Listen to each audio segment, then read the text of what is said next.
अध्यात्माला जेव्हा निसर्ग सौंदर्याची साथ मिळते ना, एखाद्या जागेवरचं शिल्प सुद्धा इतिहास सांगून जातं. आणि अशाच जागेवर जाऊन मन प्रसन्न तर होतच, पण जीवन जगण्याची एक नवीन ऊर्जा आपल्याला मिळून जाते. आणि म्हणूनच 2026 मधील पहिला व्लॉग मी टाकतोय एका अशा जागेचा, जिथं केदारेश्वराचं सुंदर मंदिर व सुंदर कलाकृती आपल्याला पाहायला तर मिळणारच आहे, पण इथे लागूनच धरणाचा जो परिसर व डोंगररंग पाहून स्वर्गात असल्याचा खरंच भास होतो. चला तर मग सुरू करूया आजच्या व्लॉगला.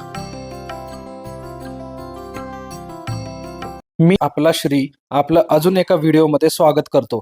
आणि अजून चॅनलला जर तुम्ही सबस्क्राईब केलं नसेल तर लगेच करा आणि नवनवीन व्हिडिओसाठी नोटिफिकेशन ऑन करा. नेहमीप्रमाणे आपण सुरुवात करूया श्रीमंत छत्रपती शिवाजी महाराजांना मानाचा मुजरा करून. हे मंदिर साताऱ्यापासून अवघ्या 13 किलोमीटर दूर असून 25 मिनिटांमध्ये आपण इथे पोहोचतो. जाताना सुंदर असा ऐतिहासिक बोगदा पाहायला मिळतो, तर आंबवडे, भोंदवडे, परई ही गावं आपल्याला रस्त्यात पाहायला मिळतात. आणि उरमोडी धरणाचा अगदी भिंतीजवळ असणारे हे केदारेश्वराचं सुंदर शिवमंदिर आपल्याला पाहायला मिळतं. बाहेरच अगदी छोट्या आकाराचं शिवलिंग व नंदी इथे आपल्याला पाहायला मिळतील. आणि समोरच दिसतं ते सुंदर आणि एक अद्भुत असं शिवमंदिर. आणि आज आपण आलोय केदारेश्वराच्या मंदिराला. हे मंदिर मागं बघा, हा उरमोडी धरणाचे दरवाजे आहेत. हा उरमोडी धरण आहे. परईगाव क्रॉस करून आलो आणि इथं दिसतंय ते म्हणजे केदारेश्वराचं मंदिर. अगदी पांडवकालीन असणारं हे मंदिर. मंदिराचा परिसर तुम्ही आत्ता बघू शकता. हे बघा, असे खांब आहेत, 2 खांब आहेत. इथं छोट्या छोट्या पिंड ठेवलेल्या आहेत, मी आता दाखवले तुम्हाला. आणि आतल्या साईडला चाललो आहे आपण. आता आतमध्ये जाऊन बघूया काय आहे ते. या साईडला बघा, या साईडला भरपूर असे देवी देवतांचे कोरलेले खांबावरती मूर्त्या दिसतात आपल्याला. जे जुने शिलालेख आहेत त्या टाईपमध्ये सगळ्या मूर्त्या कोरलेल्या दिसत आहेत. असं खूप आहे. सुंदर असं हे मंदिराच्या प्रांगणात असलेलं हे झाड आणि कळस दिसतोय बघा. हा आहे मंदिराचा परिसर. ह्या साईडला दिसतंय धरण, डोंगर. ह्या साईडला बघाल तर या साईडला दिसतोय तो सज्जनगड. आणि खूप छान प्रांगण आहे. प्रांगणामध्ये हे बघा एक मंदिर दिसतंय आपल्याला.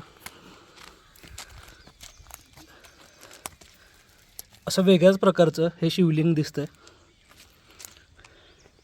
आणि हा दिसतोय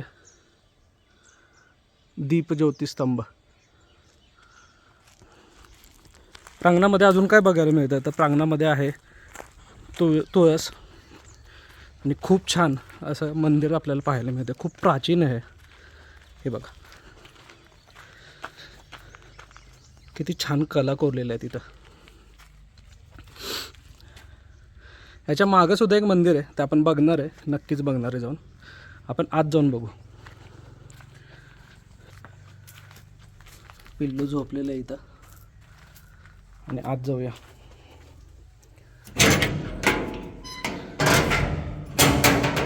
वाव, किती प्राचीन आणि सुंदर मंदिर आहे बघा तुम्ही. ह्याचे खांब बघा, खूपच प्राचीन आहे. आतमध्ये आलो, बाहेर ऊन होतं आणि मला गरम होत होतं. आणि आतमध्ये आलो, एवढं थंडावा आहे. प्राचीन मंदिरामध्ये आल्यानंतर हा थंडावा जाणवतो आपल्याला.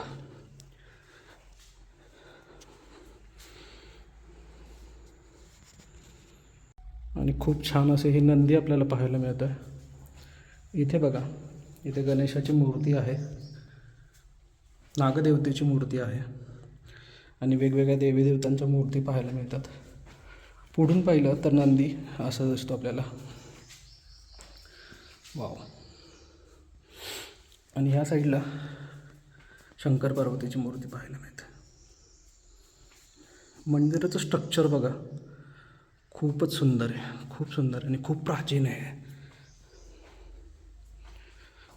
आणि हा आहे मुख्य गाभाऱ्यात चाललो आहे आपण आता. वाव.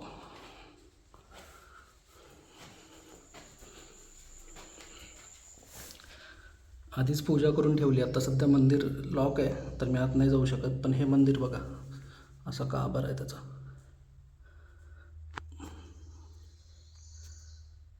छानशी मूर्ती बघितलं आपण. खूप छान अशी कला आहे.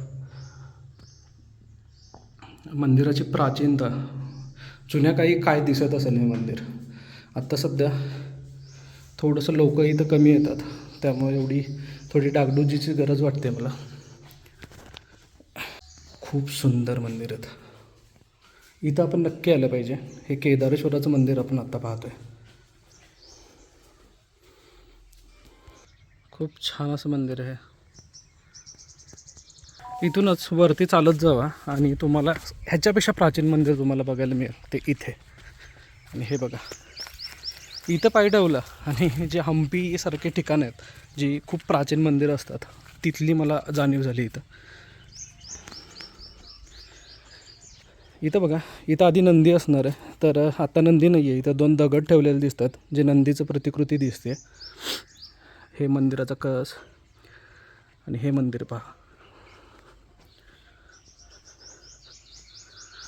काय सुंदर कलाकृती आहे बघा. थोडी पडझड झाली आहे, पण मंदिर अजूनही खूप छान दिसतंय, सुस्थितीत आहे अजून. आणि ही बघताय ते पिंड.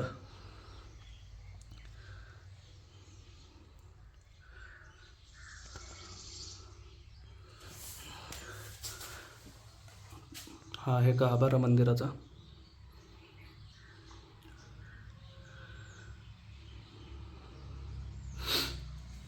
सुंदर.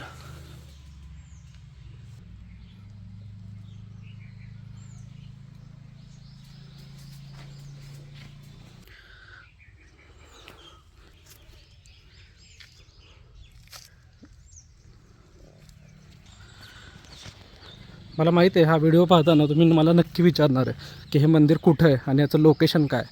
तर परत एकदा सांगतो, परई गाव क्रॉस करून आलो आणि उरमोडी धरणाकडे जाताना हे मंदिर लागतं.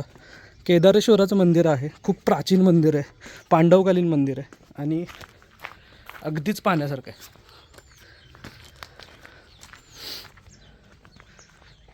तुळस आणि हा दीपमाला स्तंभ मला खूप आवडला आहे.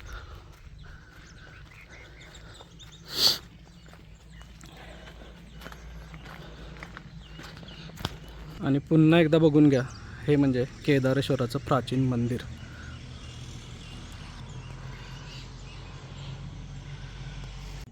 आता मंदिर पाहून झालं की 2 किलोमीटर पुढे जावा व उरमोडी धरणाचा स्वर्गरूपी नजारा आपण पाहायला अगदीच विसरू नका. आमच्यासोबत लहान मुले होती आणि त्यांना व आम्हाला भूक लागली होती आणि म्हणून आम्ही श्री स्वामी समर्थ हॉटेल परळीमधून चवदार अशी सुक्की भेळ पार्सल घेतली होती, जी बनवताना बघूनच तुमच्या तोंडाला पाणी सुटेल. आणि खरंच असं रानात बसून धरण पाहत आम्ही यावर खरंच अक्षरशः ताव मारला आणि आम्ही सर्व कचरा पेपर एका पिशवीत बांधून घरी जाऊन कचरा कोंडीत टाकले. कारण मित्रांनो, निसर्ग सुंदर आहे व याची काळजी आपणच घ्यायची आहे. आजसाठी राम राम.